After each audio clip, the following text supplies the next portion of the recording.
Hello dear students, welcome to our channel. Chapter number 3 हम पढ़ रहे हैं एक्सपोर्ट मार्केटिंग के सब्जेक्ट में।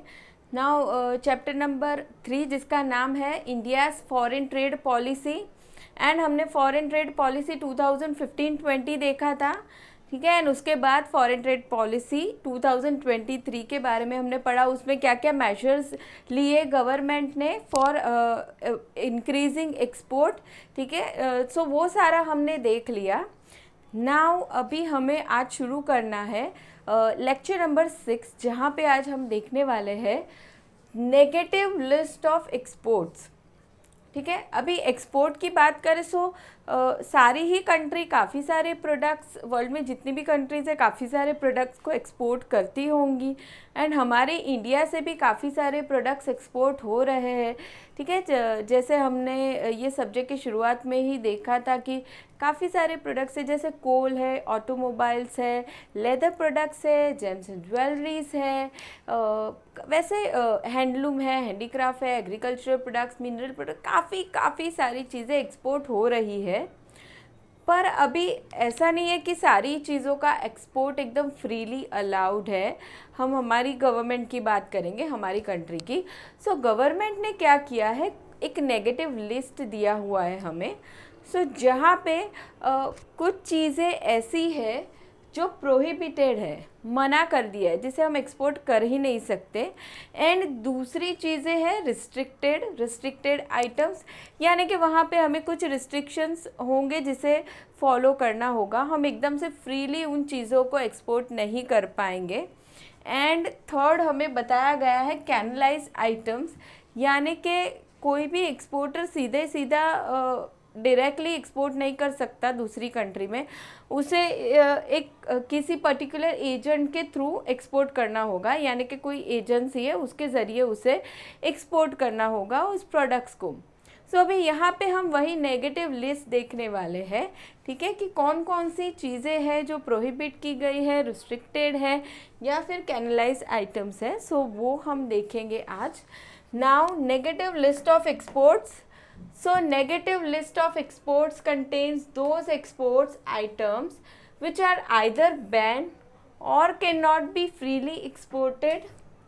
Now the negative list of exports consists of these parts, ठीक है। तीन चीज़ें बताई है, तीन पार्ट किए गए हैं इस नेगेटिव लिस्ट के अंदर।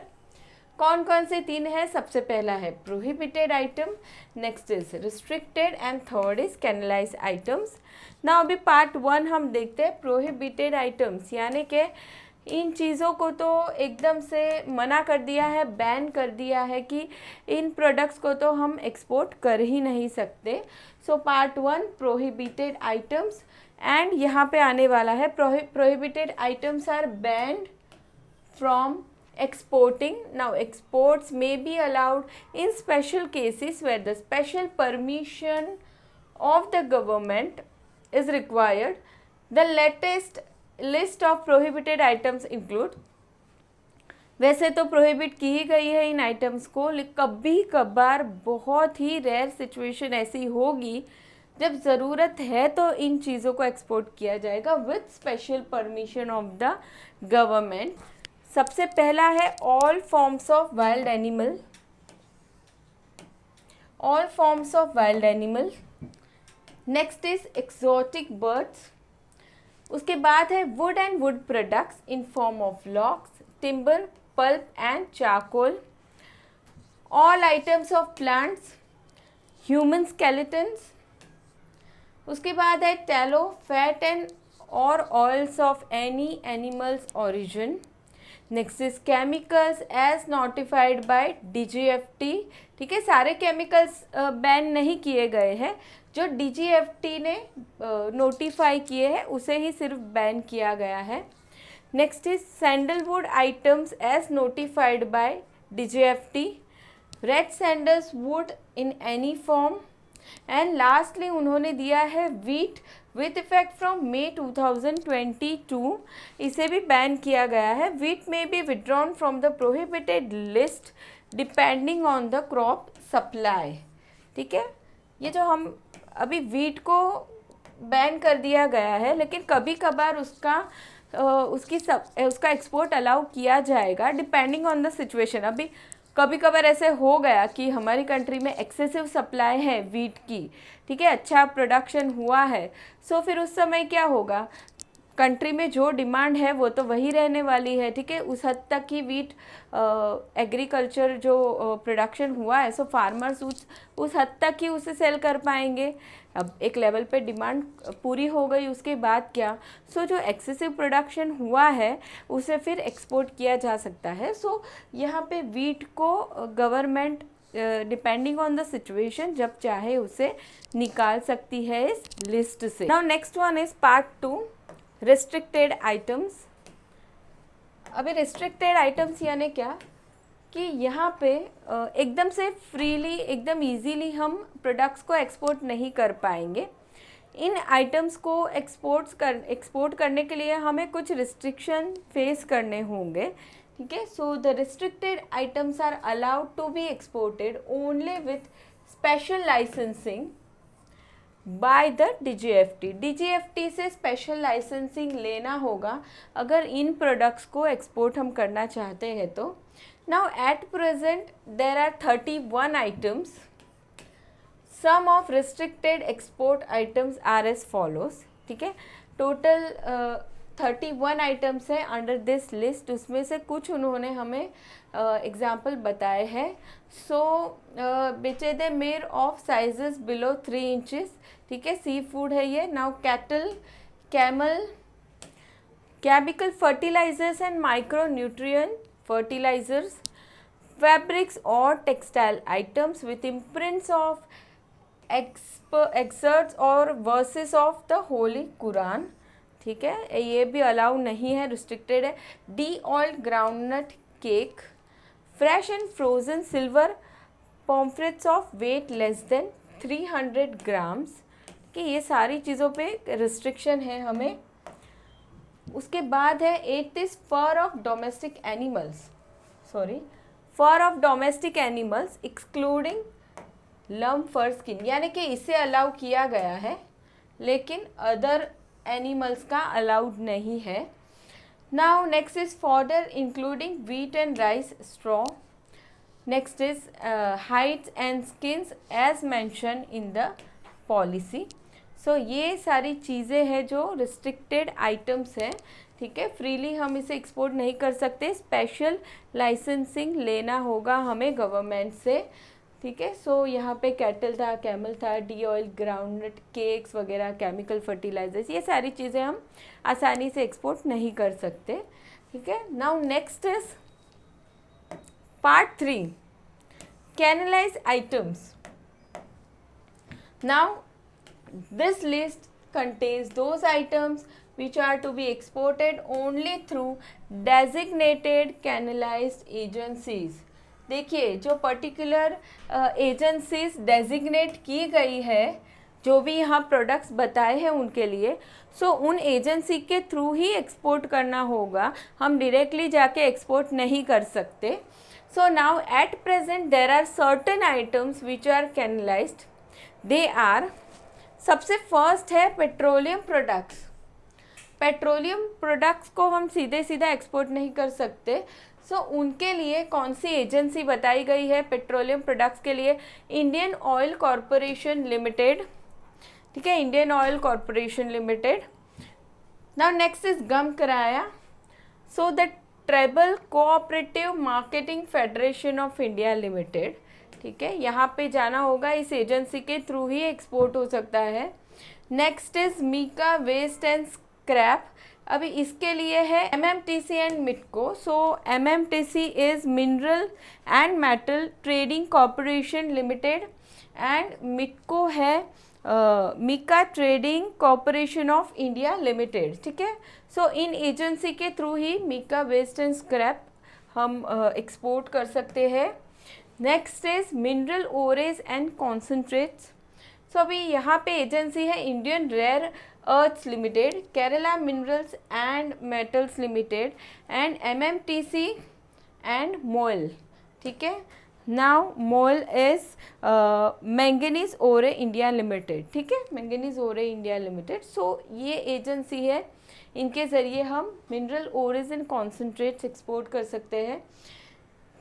फिफ्थ है नाइगर सीड्स। अभी यहाँ पे इन सीड्स को एक्सपोर्ट करना है, सो NAFED, ठीक है, फिर ट्रिफ्ट आएगा and 2 others. So NAFED is what, वो हमारा आने वाला है national agricultural cooperative marketing federation of India limited, ठीक है। सो ये इन एजेंसीज से जाएगा, एक्सपोर्ट होगा। And last one is onions. So 13 state trading enterprises which include NAFED, ठीक है, जो यहाँ पे था, spices trading corporations and so on. So ये आइटम स्पेसिफाई की गई है एंड उनकी एजेंसीज भी बताइए, ठीक है। सो इन एजेंसीज के थ्रू ही एक्सपोर्ट किया जाएगा। नाउ सो हमने ये 3 लिस्ट देखे यहाँ पे, ठीक है, नेगेटिव लिस्ट के अंदर कौन से 3 लिस्ट है। Now importance of negative list of exports. अभी नेगेटिव लिस्ट क्यों बनाए गवर्नमेंट ने, सो उसका इम्पोर्टेंस देखना है। सबसे फर्स्ट इज एनवायरनमेंट प्रोटेक्शन। हमें हमारा एनवायरनमेंट प्रोटेक्शन का ध्यान रखना होगा ना।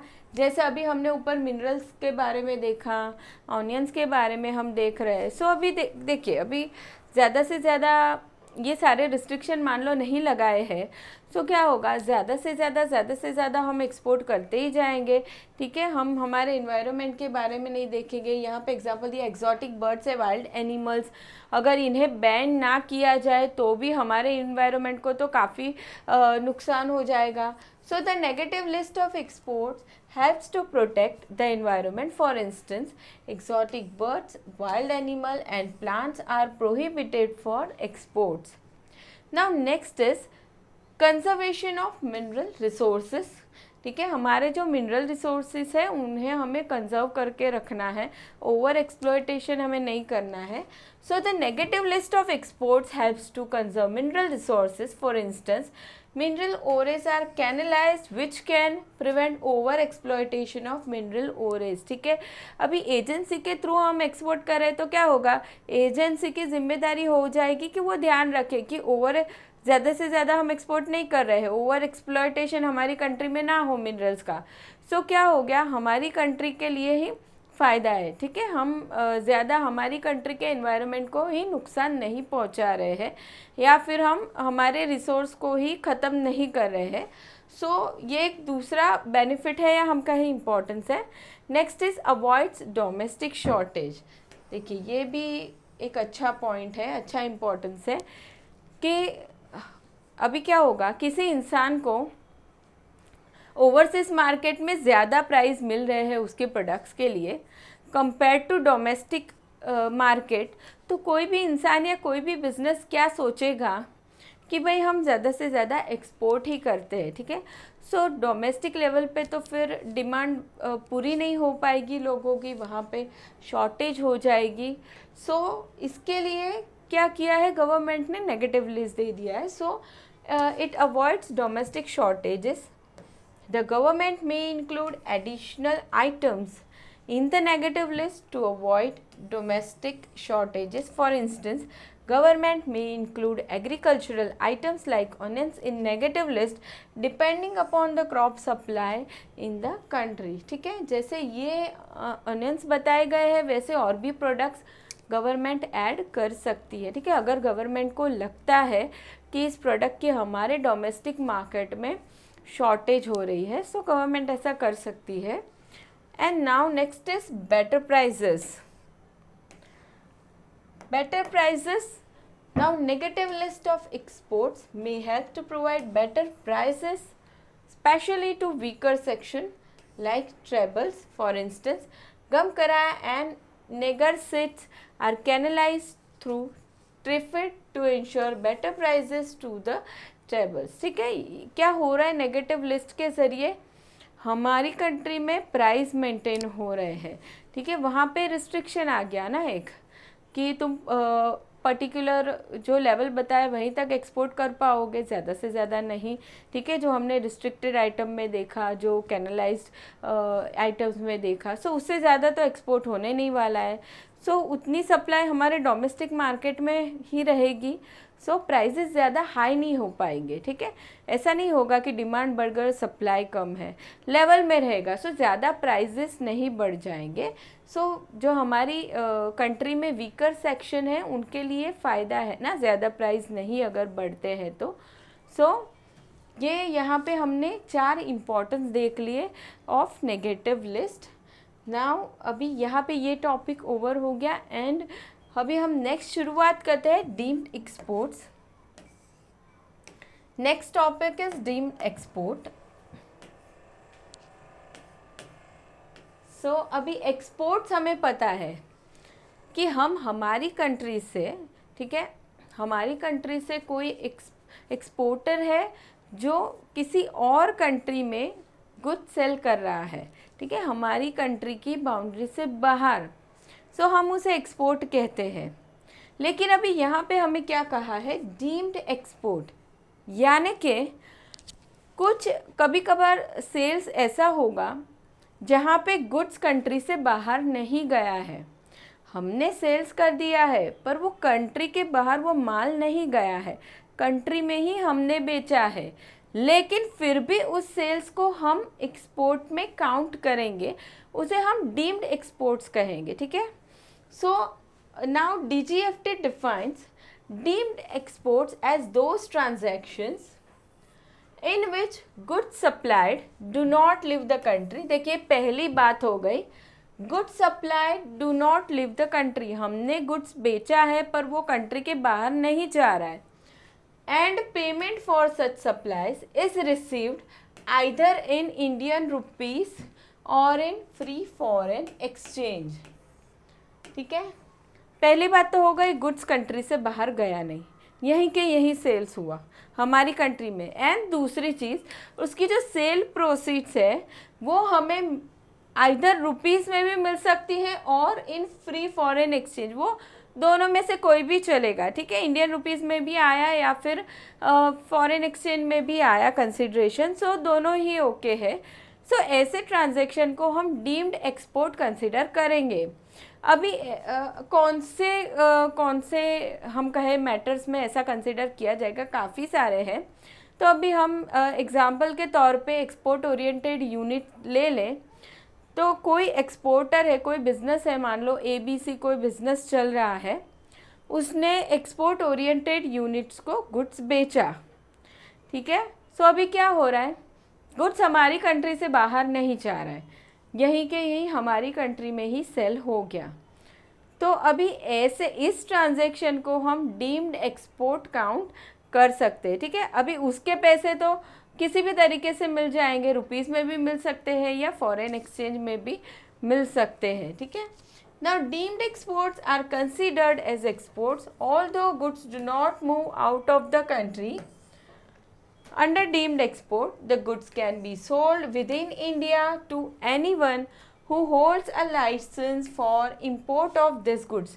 और एक ये कंडीशन है कि जिसको भी हमने बेचा है गुड्स, उसके पास इंपोर्ट लाइसेंस होना चाहिए, ठीक है। हमने अभी ABC जो बिज़नेस चल रहा है, कोई उसने ऐसे बिज़नेस को गुड्स बेच दिया है जिसके पास लाइसेंस नहीं है, वो सिर्फ लोकली बिजनेस कर रहा है, सो फिर हम उसे एक्सपोर्ट डीम्ड एक्सपोर्ट कंसिडर नहीं करेंगे।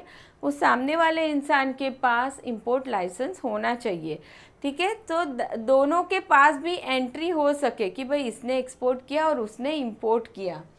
Now payment for such supplies is received either in Indian rupees or in free foreign exchange।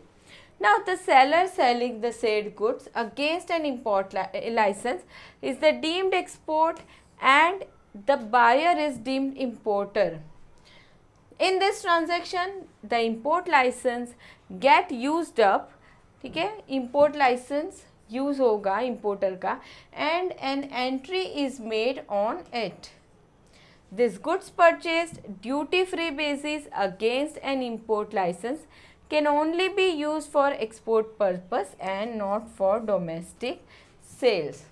ठीक है, यानी कि हमने कहा कि चलो कोई ABC है, बिजनेस चल रहा है, उसने एग्जाम्पल हमने लिया था एक्सपोर्ट ओरिएंटेड यूनिट्स को गुड्स बेचा, ठीक है। अभी ये गुड्स विद इन कंट्री ही सेल हुआ है, अभी इसके पास इंपोर्ट लाइसेंस होगा, ठीक है। तो अभी इसने इसको सेल्स कर दिया, सो इसे डीम्ड एक्सपोर्ट काउंट किया जाएगा। नाउ अभी ये इसको पैसे इंडियन रुपीज़ में भी दे सकता है या फॉरेन एक्सचेंज में भी दे सकता है, कोई बात नहीं, दोनों चलेगा।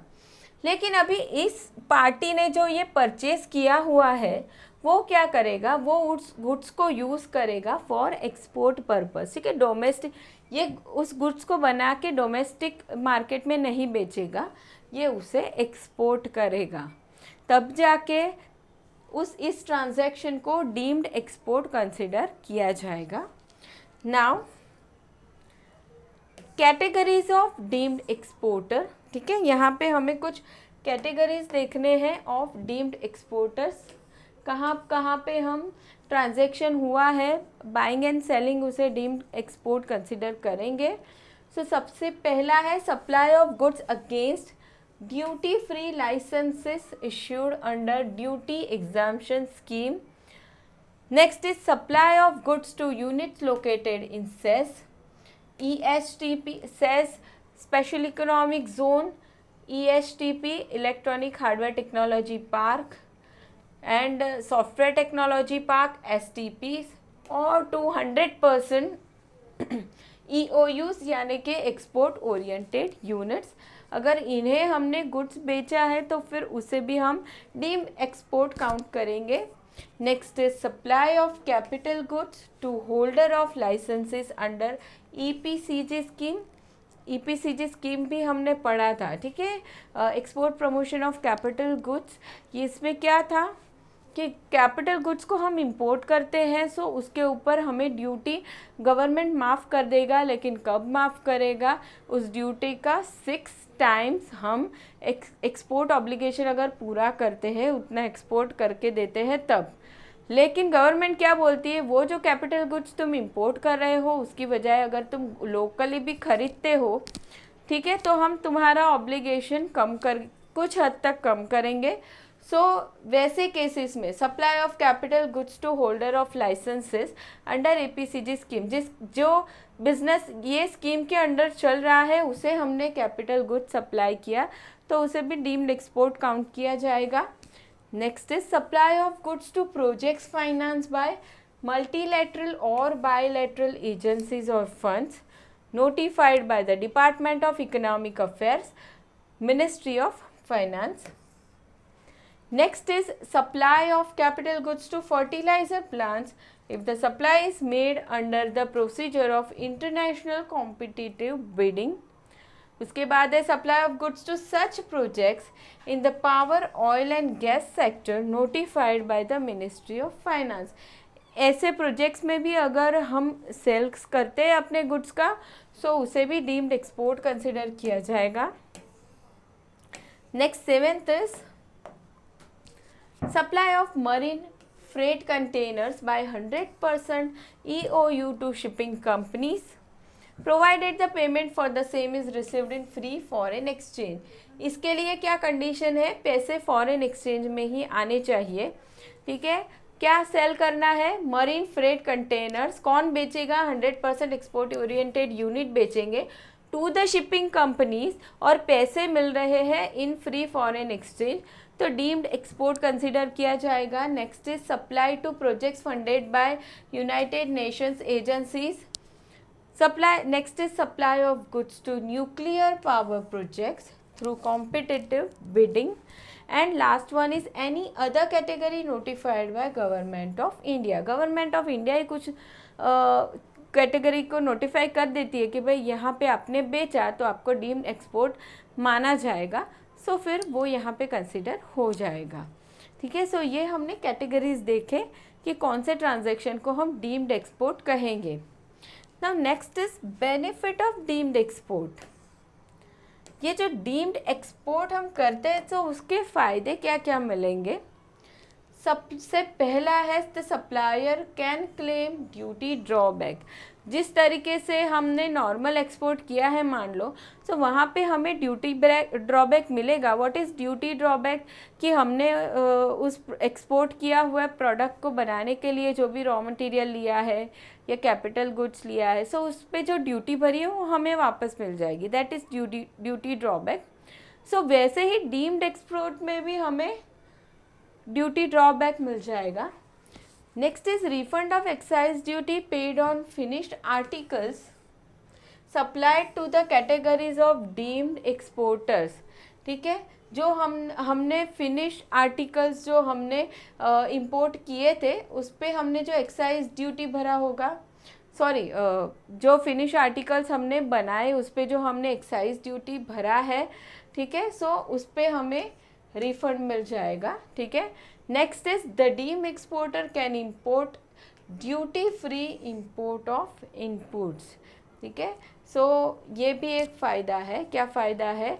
कि ड्यूटी फ्री इंपोर्ट भी अलाउड है for deemed exporter of inputs. ठीक है, नाउ ये हमने कुछ बेनिफिट्स देख लिए ऑफ डीम्ड एक्सपोर्टर।